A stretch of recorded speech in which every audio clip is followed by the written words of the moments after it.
Good morning, student. This is Nandita Singh from Lokmanya Tilak School. I am going to explain you chapter 5 of SST. The chapter name is the Vedic Age. इसका starting का part मैंने आपको पढ़ा दिया था, जिसमें मैंने आपको वैदिक एज के बारे में बताया था, वेदों के बारे में बताया था। सबसे ओल्डेस्ट वेद जो कि ऋग्वेद था उसके बारे में मैंने आपको बताया था। आर्कियोलॉजिकल सोर्स के बारे में मैं बता चुकी हूँ आपको। ये कहाँ से कहाँ तक फैला है इसका एक्सटेंट भी बता चुकी हूँ। आज हम स्टार्ट करेंगे उसके आगे से, जो कि है द वैदिक लिटरेचर। यहाँ से स्टार्ट करेंगे। चलिए स्टार्ट करते हैं। द वैदिक literature also highlights many changes that took place from early Vedic period to letter Vedic period. वैदिक लिटरेचर ऑल्सो हाईलाइट्स, वैदिक लिटरेचर जो है वो उसने हाईलाइट किया है बहुत सारे चेंजेस को, जो कि अर्ली वैदिक पीरियड से लेटर वैदिक पीरियड के बीच में आए थे। Some major difference between the two periods have been discussed in the table given below. और कुछ जो इम्पोर्टेंट डिफरेंसेस थे इस पीरियड के, उनके बीच में इन पीरियड के जो चेंजेस थे उनके बीच में जो डिफरेंस थे उसके बारे में यहाँ पर एक दिया हुआ है। चलिए देखते हैं क्या डिफरेंसेस थे। एक साइड है आपका अर्ली वैदिक पीरियड और एक साइड है आपका लेटर वैदिक पीरियड। लिटरेचर में क्या, पहले अर्ली वैदिक पीरियड में क्या लिटरेचर में था? Rigveda was compose during this period and serves as a source to learn and study about this period. Rigveda का कंपोजिशन इस अर्ली वैदिक पीरियड में हुआ था during this period and serves as a source to learn, और सीखने के लिए एक साधन के रूप में यूज़ किया जाता था। और इस समय के बारे में, इस पीरियड के बारे में, अर्ली वैदिक पीरियड के बारे में, इसके बारे में जानकारी मिलती थी। लेटर वैदिक पीरियड में क्या होता था? लेटर वैदिक पीरियड में सामवेद, यजुर्वेद, अथर्ववेद के बारे में जानकारी मिलती है। इसको वहाँ पर कंपोज किया गया था। कब किया गया था?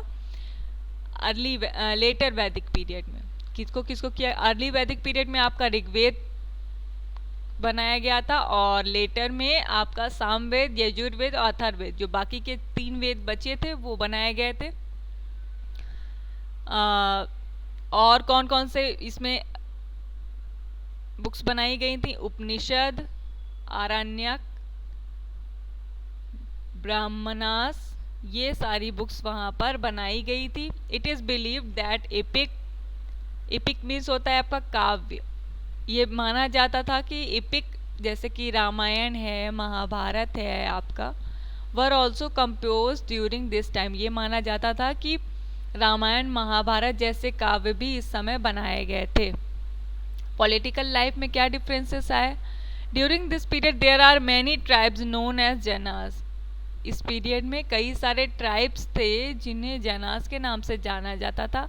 Each jana was ruled by the chief of the tribe known as rajan. हर जना के एक चीफ पर्सन होता था जो कि उसको शासन करता था, उसको रूल करता था, उसको राजन कहा जाता था। The position of the Rajan was not hereditary. Hereditary means होता है आनुवांशिक।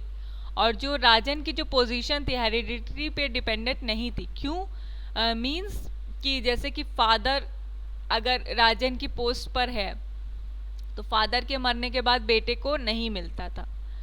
सभा एंड समिति वर द ट्राइबल असेंबलीज। सभा और समिति नाम की 2 ट्राइबल असेंबलीज थी that help the rajan to make important decision, जो राजन को, चीफ पर्सन को डिसीजन लेने के लिए हेल्पफुल थी। The people in the decision for the people in the जना के लोगों के लिए डिसीजन लेने के लिए वो इनको हेल्पफुल थी, राजन को। कौन? सभा और समिति। Women also attended these assemblies, और वोमेन भी इस असेंबलीज को अटेंड करती थी। पीपल गेव बलि, वहाँ पर बलियाँ दी जाती थी। A voluntary contribution made by the people in the place of taxes that helped in managing the janas. A voluntary contribution made by the people means in place of taxes. Taxes की tax की जगह पर लोग वहाँ पर बलियाँ देते थे। That helped in managing the janas, जो कि जनास को मैनेज करने के लिए हेल्पफुल होते थे। मीन्स वो टैक्स ना देना पड़े, उसकी जगह पर वो बलियाँ देते थे। Political life letter Vedic period में क्या डिफरेंसेस आए? The king became very powerful and the position became hereditary. जैसे कि इसमें नहीं हो रहा था आनुवंशिक, इसमें होने लगा। The king became very powerful, राजा बहुत ही ज़्यादा शक्तिशाली हो गया, उसकी पोजीशन भी बन गई और उसकी पोजीशन हेरिडिटरी पे डिपेंडेंट हो गई। The tribal assemblies also disappeared and women's position also deteriorated. Tribal assemblies also disappeared, tribal की जो असेंबली होती थी वो ख़त्म हो गई और वुमेन की पोजीशन डिटीरियोरेटेड मीन्स होता है खराब हो जाना, बिगड़ जाना। तो वुमेन्स की पोजीशन और पहले से खराब हो गई। Taxes were collected in the place of voluntary Bali, taxes were collected, और जैसे कि पहले टैक्स की जगह पर बलि दी जाती थी, तो वैसे ही इस समय क्या चेंजेस आया कि टैक्स की जगह पर टैक्स ही लिया जाता था, बलि नहीं लिया जाता था। In the income from taxes help the king to appoint officials, और जो राजा को जो भी इनकम मिलती थी टैक्स से, वो उसको हेल्पफुल होती थी किसी भी ऑफिशियल्स को अपॉइंट करने के लिए, रखने के लिए। For example, bhagadugha to collect the taxes have been mention in the later Vedic text, और ये भगदुग नाम का एक पर्सन रखा जाता था जो कि टैक्सेस को कलेक्ट करता था, टैक्स लेता था लोगों से। The king conducted many rituals and sacrifices such as अश्वमेध, राजसूय, वाजपेय, ये यज्ञ हैं। और राजा क्या करता था, कई सारे रिचुअल्स को, धार्मिक अनुष्ठानों को रखता था और कुछ सैक्रिफाइसेस यानी बलिदानों को किया जाता था, कुछ यज्ञ किए जाते थे। कौन कौन से? अश्वमेध यज्ञ, राजसूय यज्ञ, वाजपेयी यज्ञ, ये सारे किए जाते थे राजा की, that strengthen his influence and demonstrate his power over the people. किस लिए किए जाते थे? कि राजा की शक्ति को बढ़ाने के लिए, उसके प्रभाव को बढ़ाने के लिए, लोगों पर ज़्यादा शक्ति से शासन करने के लिए। Next, come on next page. Early Vedic period में इकोनॉमिक लाइफ क्या थी? People in the early Vedic period practice agriculture with cattle rearing. Cattle rearing means होता है पशुओं को पालना। अर्ली वैदिक पीरियड में लोग क्या करते थे? एग्रीकल्चर कृषि पर डिपेंडेंट थे और कैटल रियरिंग करते थे। The Rigveda suggest that cattle form the most important form of wealth for the people. और ऋग्वेद ये सजेस्ट करता है, ऋग्वेद में ये लिखा हुआ है कि उस समय जो लोग थे वो पशुओं पर ज़्यादा डिपेंडेंट थे अपनी अर्निंग के लिए। There were frequent battles for cattle, वहाँ पर बहुत सारे बैटल्स भी होते थे, युद्ध भी होते थे कैटल्स के लिए। The importance of the cattle can be जज from the word for battle gavishti, which means search for cows. The importance of cattle can be जज, वहाँ पर ये पता चला, ये जानकारी हमें मिलती कि उस समय कैटल की मीन्स पशुओं की बहुत ही ज़्यादा इम्पॉर्टेंस थी। किस वर्ड से पता चलता है? कि वहाँ पर बैटल के लिए गविष्ठी वर्ड यूज़ किया जाता था, जिसका मतलब, जिसका मीन था सर्च फॉर काउज। और लेटर वैदिक पीरियड में क्या डिफरेंसेस आए इकोनॉमिक लाइफ में? In the later Vedic period agriculture seems to have become the main source of livelihood, और इस समय लोग कृषि के द्वारा लोग ज़्यादा पैसे कमाने लगे, उनका मेन सोर्स हो गया लाइवलीहुड का। It was facilitated by the use of iron tools for clearing forest and ploughing. और फिर उस समय आयरन टूल्स मीन्स लोहे के कुछ औजार भी बनाए जाने लगे, किस लिए? क्लियरिंग फॉरेस्ट, जंगलों को काटने के लिए, और प्लोइंग मीन्स हल जोतने के लिए। Shift from pastoral economy to agriculture economy seems to have led to the rise of the art and craft. और उस समय क्या हुआ कि पैस्टोरल इकोनॉमी में, पैस्टोरल इकोनॉमी मीन्स जो जानवरों से उनकी जो जीविका अन्न होती थी, जो लाइवलीहुड अपनी जो अर्निंग करते थे जानवरों के थ्रू, उससे डिफरेंसेस आ गया कि वो एग्रीकल्चर यानी कृषि पर डिपेंडेंट हो गए और आर्ट एंड क्राफ्ट में भी इन्वॉल्व होने लगे, सच एज कारपेंट्री करने लगे, वीविंग यानी कपड़े बुनने लगे, ज्वेलरी मेकिंग करने लगे, डाइंग करने लगे और पॉटरी मेकिंग भी करने लगे, बर्तन भी बनाने लगे। There seems to have been trade with different region as well, और फिर इसी से वो व्यापार करने लगे, ट्रेड करने लगे। सोशल लाइफ कैसी थी? During the early Vedic period the Rigveda mention social classes on the basis of the types of work people took up. During the early Vedic period में the Rigveda mention social classes, Rigveda में कई सोशल क्लासेस मेंशन की गई हैं on the basis of the types of work people took up. लोग जो भी काम करते थे उसके अकॉर्डिंग उनकी क्लास डिफाइन की गई है। It is also mention that people from the same family could take up different occupation, ये भी माना जाता था, ये भी वहाँ मेंशन किया गया है ऋग्वेद में कि एक फैमिली के कई लोग अलग अलग तरीके के ऑक्यूपेशन करते थे, व्यवसाय करते थे। The early Vedic society did not have class and caste distinction based on birth. Early Vedic period में क्लास डिस्टिंक्शंस मीन्स जाति का भेदभाव नहीं था बर्थ से। अब लेटर वैदिक पीरियड में क्या हुआ सोशल लाइफ में? During the later Vedic period caste and class distinction became rigid, और इस समय क्लास डिस्टिंक्शन होने लगा, जातियों में भेदभाव होने लगा। The society came to be divided into 4 distinct classes based on birth, और जन्म के आधार पर, उनकी बर्थ के आधार पर उन्हें 4 भागों में बांटा जाने लगा। कौन कौन से? ब्राह्मण, क्षत्रिय, वैश्य एंड शूद्र। कौन कौन से 4 सोसाइटी के वो थे कास्ट से, जिनको 4 भागों में बांटा गया था लोगों को? ब्राह्मण, क्षत्रिय, वैश्य और शूद्र।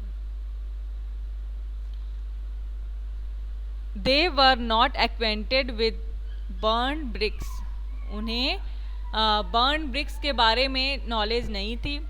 Fire worship seems to have been a very wide spread phenomena among the Chalcolithic people, as fire altars have been found at a number of Chalcolithic sites। क्या बताया जा रहा है कि वहाँ पर फायर वर्शिप भी होता था, अग्नि की पूजा भी होती थी, क्योंकि कैलकोलिथिक साइट्स में कुछ ऐसे प्रमाण मिले, कुछ ऐसे एविडेंस मिले हैं, कुछ ऐसे आल्टर्स में मूर्तियाँ मिली हैं, जिससे ये पता चलता था कि उस समय फायर वर्शिप होती थी, अग्नि देव की पूजा होती थी। The archaeological finding give indication of the system of disposal of the dead. The goods found along with the burial tell us a lot about the custom, practice and social setup of the Chalcolithic culture. Means क्या हुआ? Archaeological sources से, means archaeological means पुरातात्विक यानी ancient time के जो भी evidence मिले हैं उसके अकॉर्डिंग लोगों को ये पता चला कि जो लोग मर जाते थे उनके लिए क्या क्या किया जाता था। मीन्स उनके साथ जो गुड्स होते हैं, जो उनसे रिलेटेड जो वस्तुओं थिंग्स होती थी, उसको उनके साथ गाड़ दिया जाता था। और ये हमें बताता है कि वहाँ की क्या प्रथा थी, क्या कस्टम वहाँ फॉलो किया जाता था। इससे वहाँ के बारे में पता चलता है कि वहाँ लोग पीपल के मर जाने के बाद उनकी चीज़ों को उनके साथ गाड़ देते थे। For example, at Brahmagiri, a skeleton was found with several gold beads. Example के लिए ब्रह्मगिरी एक जगह है जहाँ पर एक स्केल्टन तो आप जानते ही हैं कि स्केल्टन मिला था, जिसके ब्यूरियल में मिस जो गाड़ा गया था उसके साथ गोल्ड बीड्स भी थे।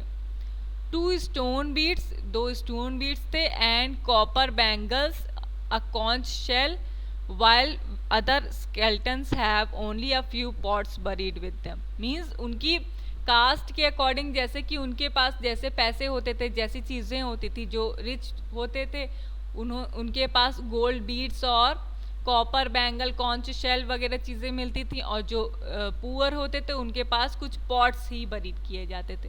This indicates there was a difference in social status of the people. ये हमें क्या बताता है कि वहाँ पर लोगों में सोशल